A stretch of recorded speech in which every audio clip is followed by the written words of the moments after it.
President, Attorney Marley, our President, Major Valentin, of course the Auditor, Rowena, Nicole Reyera, our Secretary, Aida Miana, our Treasurer, Nalibet Ulipas Madayag, and our Assistant Treasurer, Ifleda Libres Mayo. Okay, in your presence, our officers, may I read the text of the Certificate of Appreciation to be awarded to our speaker.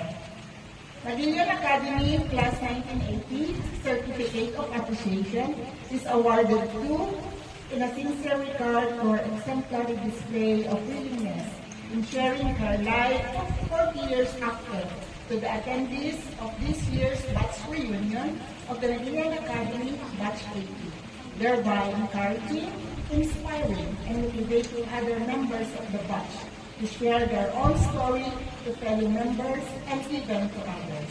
Given this 30th day of December 2024 at Malain Insta, Al-Alinaw Norte, Nagilian, Kaunan. May I call on our first speaker, Mrs. Lois Huliganales-Icona, to receive her certificate.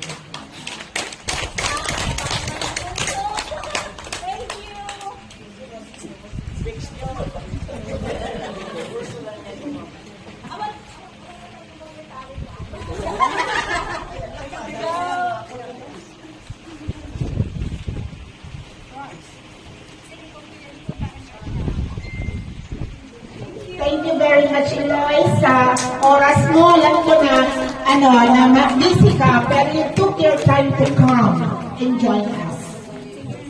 All the way from Isabela, ladies and gentlemen. Okay.